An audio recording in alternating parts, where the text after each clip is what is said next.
ਸਰਬਜੀਤ ਸਿੰਘ ਜੀ ਸਤਿ ਸ਼੍ਰੀ ਅਕਾਲ, ਤੁਸੀਂ ਆਉਣੇ ਰਹੋ ਜੀ। ਹਾਂਜੀ ਪ੍ਰਵੀਨ ਜੀ, ਆਪ ਜੀ ਨੂੰ ਤੇ ਸਾਰੇ ਸਰੋਤਿਆਂ ਨੂੰ ਪਿਆਰ ਭਰੀ ਸਤਿ ਸ੍ਰੀ ਅਕਾਲ ਜੀ। ਸਤਿ ਸ਼੍ਰੀ ਅਕਾਲ ਜੀ। ਬਹੁਤ ਵਧੀਆ ਜੀ।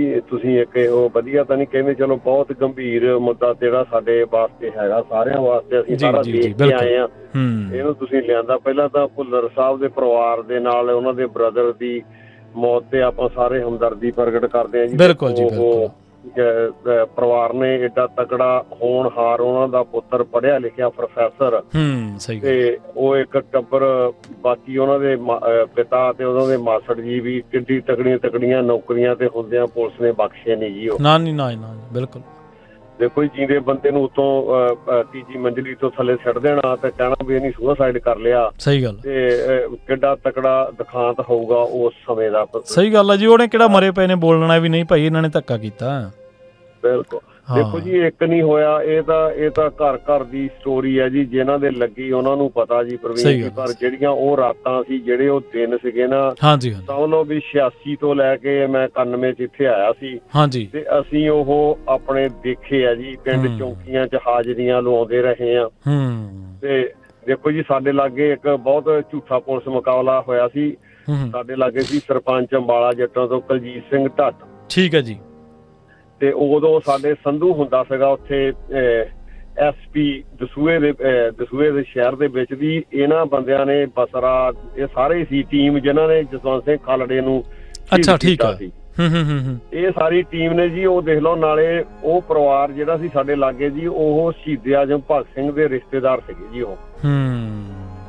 ਤੇ ਉਹ ਦੇਖ ਲਓ ਜੀ, ਸ਼ਾਮ ਨੂੰ 5 ਵਜੇ ਚੱਕਦੇ ਆ ਉਹਨਾਂ ਨੂੰ, ਤੇ ਰਾਤ ਨੂੰ 9 ਵਜੇ ਉਹਨਾਂ ਨੂੰ ਖਪਾ ਕੇ ਤੇ ਨਹਿਰ ਚ ਛੱਡ ਦਿੰਦੇ। ਤਾਂ ਸਵੇਰ ਨੂੰ ਪਤਾ ਲੱਗਦਾ ਸਾਡੇ ਪਿੰਡਾਂ ਦੇ ਵਿੱਚ ਵੀ ਕੁਲਜੀਤ ਸਿੰਘ ਢੱਟ ਦੀ ਉਹ ਫਰਾਰ ਹੋ ਗਿਆ ਜੀ। ਬਸ ਖਬਰ ਆ ਗਈ ਸਵੇਰ ਨੂੰ 9 ਵਜੇ। ਅੱਛਾ, ਠੀਕ ਹੈ ਜੀ। 5 ਵਜੇ ਬੰਦੇ ਨੂੰ ਫੜਦੇ ਆ। ਉਹਨਾਂ ਨੂੰ ਇੰਨਾ ਸਮਾਂ ਨਹੀਂ ਦਿੱਤਾ ਉਹਨਾਂ ਨੇ, ਉਹਨਾਂ ਦੇ ਪਰਿਵਾਰ ਨੂੰ, ਵੀ ਇਹ ਕਿਤੇ ਸਿਫਾਰਸ਼ ਪਾਉਣਗੇ ਦਿੱਲੀ ਤੋਂ ਜਾਂ ਕਿਤੇੋਂ ਵੀ। 4 ਘੰਟੇ ਦੇ ਵਿੱਚ ਬੰਦਾ ਮਾਰ ਕੇ ਜੀ ਉਹਨੀ ਰੋੜਤਾ ਜੀ ਦਰਿਆ ਚ। ਨਾਲੇ ਦੇਖੋ ਜੀ, ਐਡੀ ਪਹੁੰਚ ਵਾਲੇ ਬੰਦੇ ਸੀ ਉਹ। ਕਿੱਡਾ ਧੱਕਾ ਵੀ। ਫਿਰ ਦੇਖੋ, ਸਾਡੇ ਪਿੰਡੋਂ ਇੱਕ ਚੌਕੀਦਾਰ ਸੀਗਾ ਜੀ, ਤੇ ਆ ਧਰਮੀ, ਤੇ ਉਹਦਾ ਬੇਟਾ ਸੀਗਾ ਜੀ, ਉਹ ਭਗੌੜਾ ਹੋ ਗਿਆ। ਅੱਛਾ। ਪੁਲਿਸ ਦੀ ਮਾਰ ਤੋਂ ਹੀ। ਠੀਕ ਹੈ। ਦੇਖੋ ਜੀ, ਚੌਕੀਦਾਰ, ਸਾਡੇ ਪਿੰਡ ਵਾਲੇ ਚੌਕੀਦਾਰ ਨੂੰ ਉਹਨਾਂ ਚਿਰ ਪੁਲਿਸ ਨੇ ਛੱਡਿਆ ਨਹੀਂ ਜਿੰਨਾ ਚਿਰ ਉਹ ਦਸੂਹੇ ਹਸਪੀਟਲ ਚ ਉਹਨੂੰ ਐਡਮਿਟ ਕਰਾਇਆ ਗਿਆ। ਤੇ ਕਹਿੰਦੇ ਵੀ ਇਹਨੂੰ ਲੈ ਜਾਓ ਆਣ ਕੇ। ਉਹਨੂੰ ਉੱਥੇ ਬਹੁਤ ਉੱਤੇ ਤਸ਼ੱਦਦ ਕੀਤਾ ਗਿਆ ਵਿਚਾਰਾ। ਫਿਰ ਉਹ ਉੱਥੇ ਹਸਪੀਟਲ ਚ ਉਹ ਪੂਰਾ ਹੋ ਗਿਆ। ਠੀਕ ਹੈ। ਅੱਛਾ। ਘਰ ਘਰ ਦੀ ਸਟੋਰੀ ਹੈ ਜੀ। ਜਿਹੜੇ ਨੌਜਵਾਨ ਨਾ ਪੜ੍ਹਨਾ ਚਾਹੁੰਦੇ ਸੀ, ਅਸੀਂ ਦੇਖਿਆ ਜੀ ਸਾਡੇ ਪਿੰਡ ਦਾ ਇੱਕ ਹੋਰ ਬੱਚਾ ਸੀਗਾ ਹੋਣਹਾਰ, ਬਹੁਤ ਕਬੱਡੀ ਦਾ ਪਲੇਅਰ। ਉਹ ਵਿਚਾਰਾ ਨਾ ਉਹ ITI ਕਰਦਾ ਸੀਗਾ ਜੀ ਆਪਣੇ ਹੁਸ਼ਿਆਰਪੁਰ। ਅੱਛਾ। ਤੇ ਉਹ ਸ਼ਾਮ ਨੂੰ, ਜਦੋਂ ਸਾਡੇ ਪਿੰਡ ਚੌਂਕੀ ਸੀ, ਉਹ ਸ਼ਾਮ ਨੂੰ ਬਾਹਰ ਅੰਦਰ ਸਾਰੇ ਬਾਹਰ ਖੇਤਾਂ ਚ। ਹਾਂਜੀ ਬਿਲਕੁਲ। ਉਹ ਗਿਆ ਤੇ ਉਹਨੂੰ ਪੁਲਿਸ ਵਾਲਿਆਂ ਨੇ ਉੱਥੇ ਬਿਠਾ ਲਿਆ ਜੀ। ਉੱਥੋਂ ਉਹਨੂੰ ਚੁਕਾਤਾ ਜੀ ਗੁਰਦੁਆਰਾ ਸਾਹਿਬ ਲਾਗੇ। ਅੱਛਾ। ਮੁੜ ਕੇ ਵਿਚਾਰਾ ਉਹ ਭਗੌੜਾ ਹੋ ਗਿਆ। ਉਹ ਦੇਖੋ ਜੀ, ਅਸੀਂ ਸਾਡੇ ਆਉਣ ਤੋਂ ਬਾਅਦ ਉਹਦੀ ਸ਼ਹਾਦਤ ਹੁੰਦੀ ਆ, ਪਰ ਮੈਂ ਦੱਸਦਾ ਜੀ, ਅਸੀਂ ਆਪ ਦੇਖਿਆ ਜੀ।